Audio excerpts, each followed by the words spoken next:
I Let's see. Did that start it? I think guess so. so. Yeah. Well, yeah, this is a big day. I'm gonna do some podcasting first first weekly or probably monthly or whatever podcast. Would we decide on the name? I don't think we landed on anything. You didn't like liquid nitrogen podcast. I Yeah, mean, I love the homage to Korean Street, but it wasn't my favorite. Hexagon Heroes. Oh yeah, that was pretty weak Well, too. name pending. Yeah, name But pending. yeah, no one's gonna watch this. This is literally just to close the loop on something we learned in this book, right? Expressing. Expressing ourselves. E. The E. Express yourself. So yeah, I guess we'll just hop right in because we are on free Zoom uh and only have 40 minutes, or probably less because we spent 2 minutes wasting uh our time Talking figuring about out a how to, name. yeah, figuring out how cool. Are you prepared? Uh, 'Cause I have I'm this. oh, you have your book.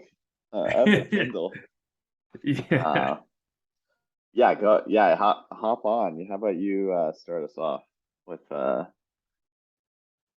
man, so something? I guess we're gonna be talking through the book Building a Second Brain by Tiago Forte. And like Yeah, Brennan just mentioned, we're just trying to take what we read and talk about it some so we actually learn it a little bit better. nice. Yeah, that's exactly what we're doing.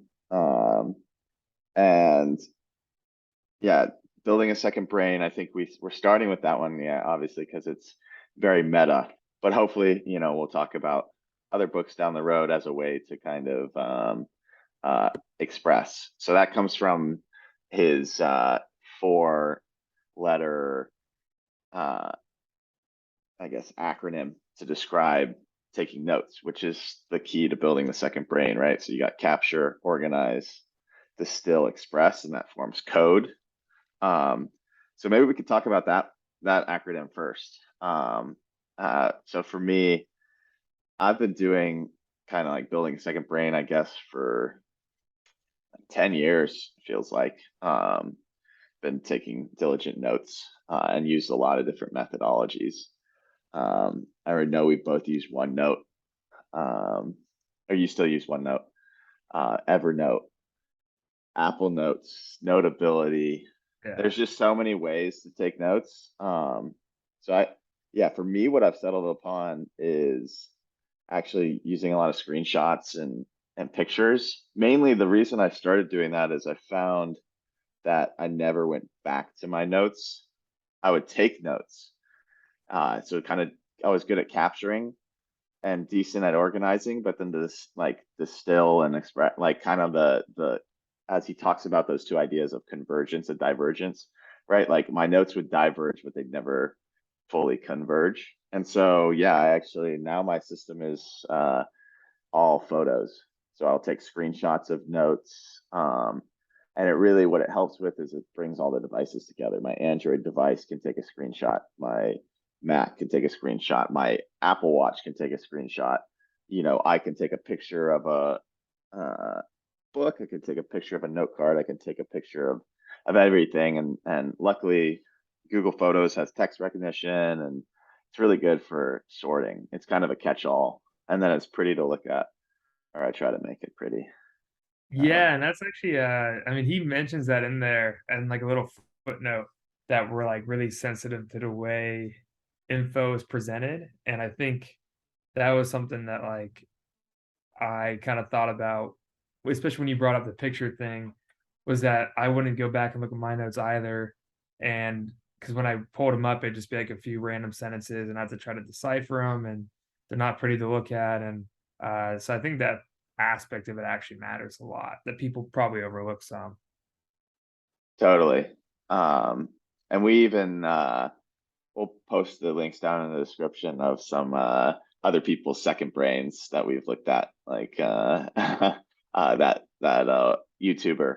But Yeah, I can basically, I remember think her that the core, because we could talk about your system too, right? The core drive is that it's able to like fit like that. Yeah, you like it, it works, but also that it works for you specifically. Um, and so like I know for you, you have limitations about like, you want to be able to use your notes whenever you can, right? And that's why name. you use OneNote, right? So I switched from OneNote to Notion Oh, after reading nice. that book. Yeah, because I never really liked OneNote that much, and then I went down the rabbit hole of Tiago's YouTube channel where he helps you pick a note, like a note taking app based on your note taking style, and yeah. But I think one thing he emphasized a bunch, especially for the C part, like the capture part, is just being able to capture as like frictionless as possible in as many ways as possible wherever you are. So like you were saying, Brendan, just like you want to be able to use it from your phone, from your laptop. I work and have a work laptop, so I have to be able to capture from there. So it's got to be something that works for every kind of facet of what you're doing. And then he, not as specifically in the book, but he talks about a lot of different tools for capturing from like things that you're reading. It's like highlights using like things like Readwise and he's a big screenshotter too. He said he uses Google Photos a lot also. He uses Evernote just because it's so easy to pull in things from your email, from uh all these different kind of forums. So that's a big the capture part is kind of a big part. But like you, capturing was kind of the thing I was probably the best at. And then it just slowly kind of each step on the code I was worse and worse at. So like I would capture a lot, I'd organize some of it, rarely would go back and distill it. And then the express part that we're trying to do now is almost non-existent. Totally. And I think it's because like it's easy. I feel like it gets the work gets harder um down the rabbit the down, as you get from C to E. Right. I think that's what it boils down to, and it's not um, something that we're used to. I feel like it's kind of like revisiting. It almost feels like that process of capturing is enough. And before reading this book, right, I always kind of felt that, and I always felt like, oh, I'll go back. I'll definitely go back, and like a note feels so important when you're making it. And I think that's the biggest thing I got from this book is the actionability item of Mhm. like now whenever I'm taking a note, whatever it may be, I'm thinking about the actionability as I'm taking it.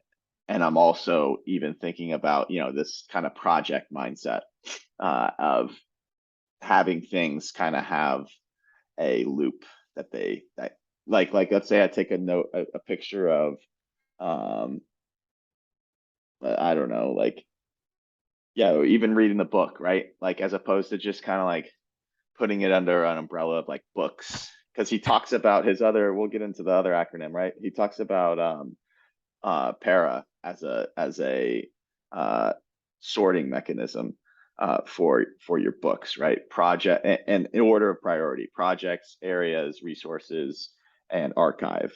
And I think um the actionability piece, obviously you want as many projects as possible, and that was the big takeaway for me is when you're taking notes to kind of like put them into something that kind of has a start and end date, and you can, as opposed to having it kind of build and get bloated and go all into say an area like all books, have it your notes be about building a second brain or having breaking your notes into a project where when I finish building a second brain, I've kind of like put the bow on those notes and they're all now grouped together and that project's finished.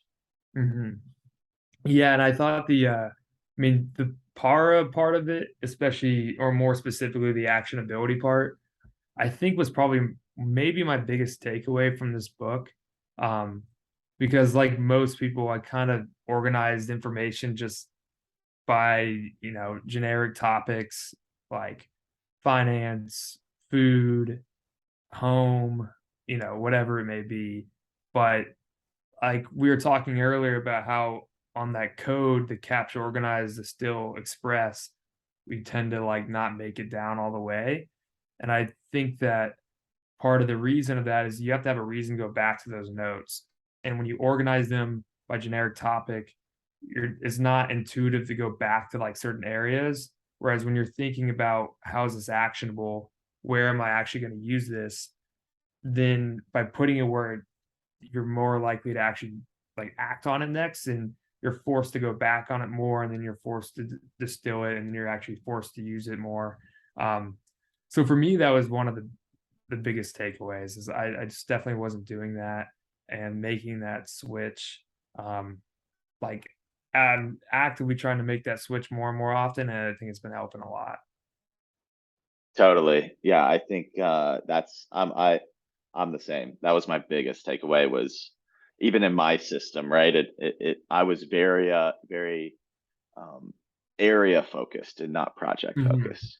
Yeah. And I now realize how bloated my areas are, and how much that now whenever I'm doing something, I can uh like for instance, I've been really into ice baths lately, right? So I try to keep track of how long I'm in the ice bath or the sauna.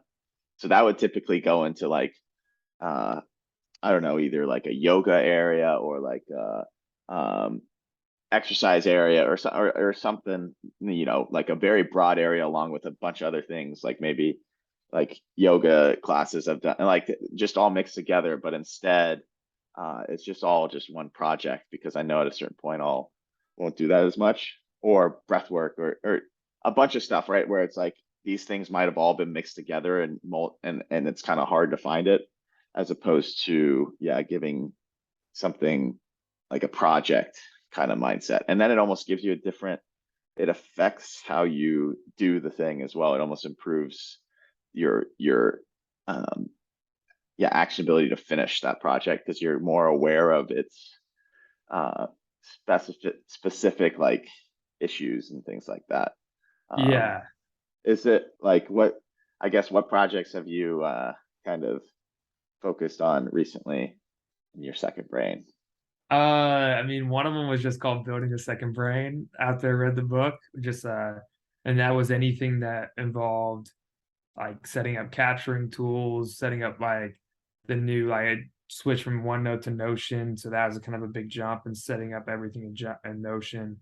And I switched all my like task management stuff to Notion too, so it's all kind of in one place.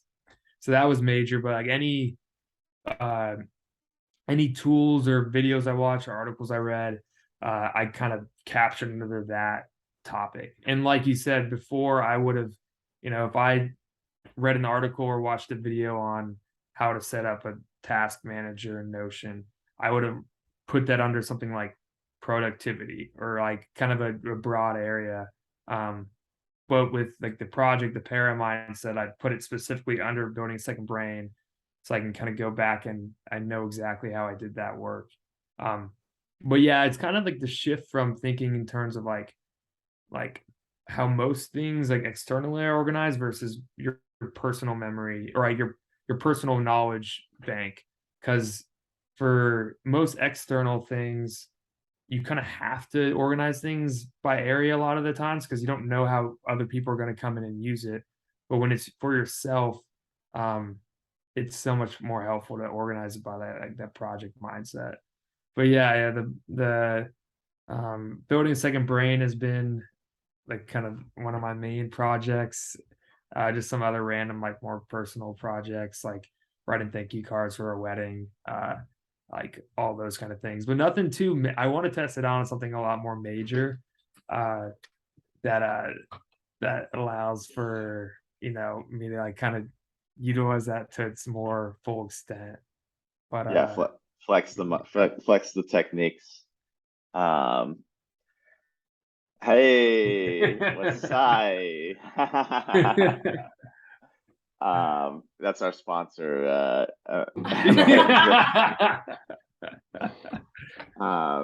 She's making all this happen. Yeah. So thanks to our sponsor producer, and executive producer. Yeah, we And gotta get Adam there. That's yeah, always we've got a good team. We've got a good team behind. That's part of what yeah. makes this possible is just the team behind this. It might just seem like two guys on Zoom, but let me tell you, we No, got must agree. we're standing on the shoulders of giants here. So I was gonna bring up, yeah, some just I guess you already mentioned it, like your biggest takeaways or just other things that kind of stand out to you. One thing that I've used a lot is this concept of the Hemingway Bridge. Um, Yeah, I like that one a lot. that was a game changer for me too, especially in terms of less than like note taking, but just like more just getting things done.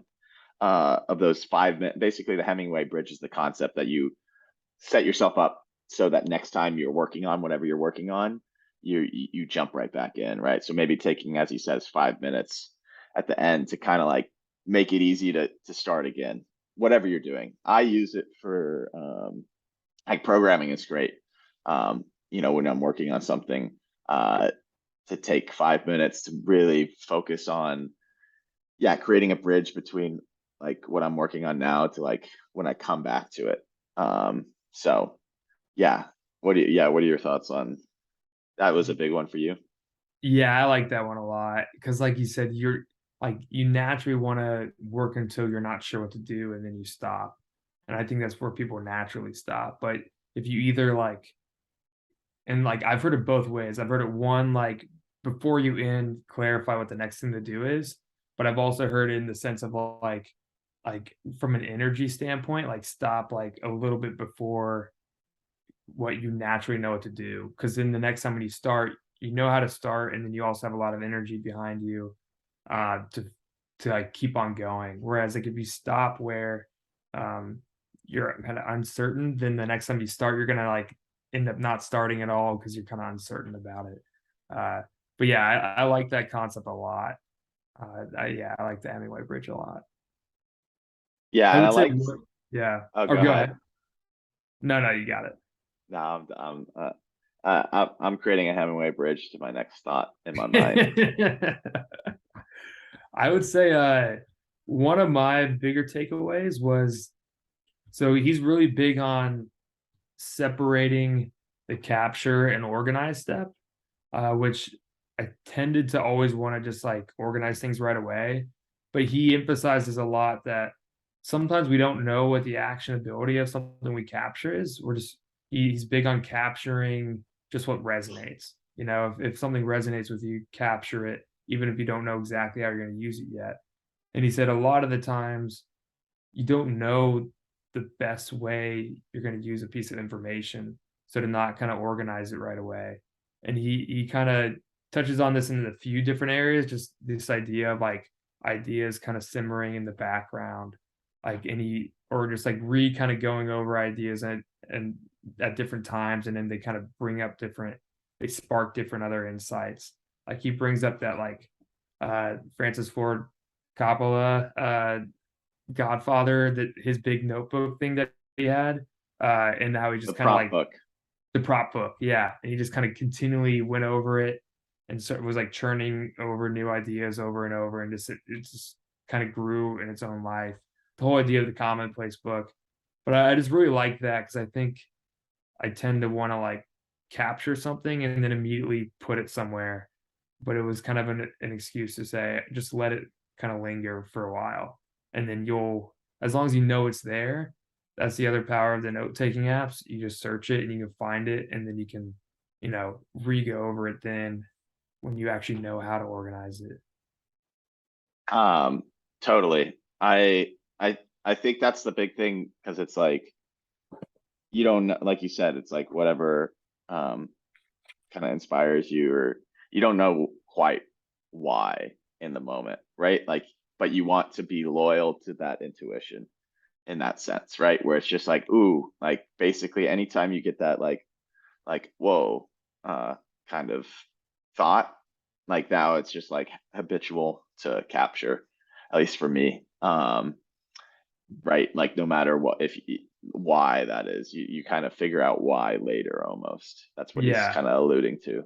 And So kinda related to that is, I really liked his thing called, your 12 problems, like that thing he kind of drew from Richard Feynman, where he basically said, have kind of 12 ongoing problems in your life that you like thinking about. And whenever you come across a piece of information that you kind of find intriguing, test it against those 12 problems. And if it moves you closer in any of them, then keep that. But I thought that was kind of an interesting way of like, it's kind of like ties in with the ideas of like areas, like things that you care about, but another good kind of rule of thumb for deciding if you should capture something or not. Totally. Um, do you have I haven't made 12 problems. Have you made 12 problems? I haven't made any. Jay-Z's crushing it though. He's got Yeah. 99. Yeah. But a bitch ain't one. And I guess this is not gonna pass the expletive. Yeah, I we were just so blew it. close. I just, Shit. nah, but you gotta be loyal to the truth here. The YouTube algorithm, man, I ain't afraid of it. Especially because no one's ever gonna watch this. Probably Yeah. not even Hopefully ourselves. not. Yeah, Um, no. uh, yeah, the 12 problem idea. I think that's definitely something I feel like that is on the to-do list, maybe to kind of distill in a sense. I feel like most people kind of have the similar, like kind of like life. You have, I feel like note taking, because I travel so much, right? And I have so many phone calls and stuff like that. It really helps me. That's one of my biggest uses is like when I'm talking to friends or family, and maybe I'll only speak to them every once in a while, is always trying to take notes during the call, create a Hemingway bridge to the next conversation. Um, Mm, so that would definitely be like one of the problems. One of my problems is just like having good relationships, building good relationships, yeah, uh, and then like being healthy, right? yeah, I think is a big one. The tough thing with 12 problems is like, you know, you could be happy is like your one problem or something, right? yeah, Like, or you could break that into like 12 things. So I think and even that woman that whose link posted in the description, what's her name? Uh, Elizabeth Phillips, right? She had like 25 problems. yeah, Um, yeah, so I think the thing is like that almost feels like the areas, right? It's kind of like uh, your notes kind of having a broader kind of yeah, overarching idea. It doesn't necessarily preclude you from having projects per se, yeah, and they kind of all. I think it kind of you get clarity on what that is over time, maybe as the second brain keeps spinning. But one yeah, thing I'll say about what I got from hers that I 100% agree with, like that video we watched with her talking with Tiago, it's just like that connecting process. She does a really good job like connecting all her notes. yeah, And I think yeah, that's my most valuable thing with having a really good second brain is those connections, right? Like for me, right, I have everything in albums. So I'll have notes that are in multiple albums. And that kind of allows me to be like uh you know make connections between different books and stuff like that. Like even here I'm looking at my building second brain, right? He talks about like his Vipassana kind of like changing his life. And that was something that I've personally done of Vipassana. Like I know that like another author, Yuval Noah Harari, that so that's like a concept that kind of brings uh multiple things together. And I think that's the biggest thing is the connections aspect for me that makes the second brain specialist because everything's all in one place and you're kind of having that like platform to capture everything. It allows you to connect things too. yeah. I really like that, and I think that's kind of the he really emphasizes like the whole code process and capture, organize, distill, express, and he's like any type of information we're getting, we're ultimately working towards the express part. Like you want to create stuff, and that the having everything in one place and being able to make those connections is how you like create something like unique. And I think that was like something I intuitively knew, but like not ever put into practice, was the idea of like, if I'm like taking these notes on things, I gotta like put all this stuff into practice, whether it's with me personally or like towards a specific project. But yeah, I really liked her way of making those connections and how she like tied those to all the specific kind of like strong statements that she made. Um, and that's the thing I'm probably most excited about with like building the second brain, was just being able to like conceivably tie all these connections from different books and articles and videos and just like random thoughts and life experiences to like a common like idea or project or place, because it's so easy to, you know, forget about them. Like you read, like you were just mentioning how you read about the Vipassana, and then you tie that to the like something you've done and something other authors have done. Um, but if you ever wanted to like go back and do something more specific with Vipassana, you could like refer to that note, refer to some other notes, and kind of inform everything. I mean, even just Ju- for this podcast, you're just going back and looking at notes from the book, you know? So it's you're kind of it's pretty meta already. Oh yeah, it's so meta, dude. Let me tell you. Um, uh, yeah, and like you said, like even like something I'll do a lot with my notes is I would just like put that in. If I'm thinking about that, I would just put that in my search bar, and then like all this random stuff will show up, right?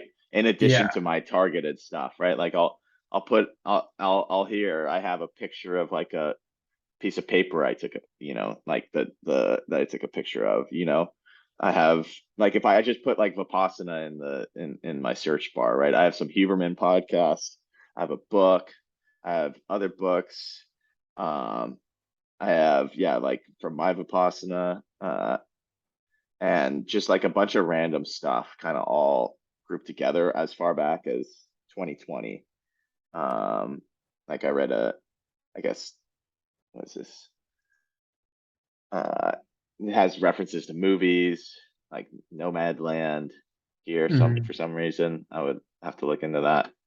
Um, yeah, so I like you said, it's kind of like you never know when you're gonna need it, and if you have a system that allows you to like basically just like um, throw in a term and then it spits back a bunch of info like from a lot of different sources, it kind of gives you a lot of power because that's how your brain works, right? It's kind of like uh, you have a thought and then it pulls from the archives, right? Like what do I know about yeah. surfing, right? Um, oh, we just got the 10 minute. Did you get this, or did only Oh I? no. Oh, I do Free, see it now. free, Yeah, yeah. I free was messing meaning. with my second brain. Yeah. But yeah, totally. It's really nice to kind of build those connections and to make it easy to retrieve it and also to loop it in with as much stuff as possible. Um, Yeah. did you And have that was all. another? Oh, go ahead. Oh, and I was just gonna say that. I mean, that's ultimately what we're trying to do with this, is just, you know, take all these notes that we've got from this book specifically, pull in stuff that we kind of connected it to from other experiences and sources from life, and then kind of express it into one place. Yeah, totally. I think it the reason we settled upon this format specifically is I think we'd had talked about a lot of ideas of expressing like an infograph or like Reminder. uh, a book blender, um, which would be combining two books or things like that. But I think the reason we settled on this is it's just like I don't know, it seems easier. So kind of in his iterative kind of mindset, it's like if you just got to take the baby steps, I think, and get something that kind of ties the loop and finishes it, as opposed to kind of ending always in like trying to find the perfect way to express it. Just like just the draft mindset. Like I love the picture. I have it here in my second brain um my second brain, talking about building a second brain. But the Picasso picture he has uh, in the, I guess this is more progressive summarization, but I love the showing of like, he starts with like a bowl, like drawing a bowl, and Hmm. then gets it more and more detailed, and then breaks it down to its simplest parts, right? But he's just like, you got to Yeah. get something on paper and then like do it over and over again, as opposed to kind of sit here waiting for the perfect way to to to express, I guess. Yeah. So that progressive kind of concept, I think, is something I really identify with. Yeah, it reminds me of the that Francis Ford Coppola uh prop book again, where it's like you didn't just write the screenplay outright in one fell swoop. Like he starts with that and then he kind of slowly churns over it and like adds to it and iterates over time. There's another quote I heard like recently, or was Hemingway, and he was just the first draft of everything is shit. And it's kind of like you, at a certain point, like you can try to refine your thoughts and everything as much as you can up front, before you actually create something. But at the end of the day, whenever you create something the first time around, it's probably not going to be that great. And you just got to like take that. It's a lot easier to like review or analyze something once it's outside of your head than when it's inside of your head. So you can put it out there, see how it looks, and then you can work on that and work on that and iterate towards something better.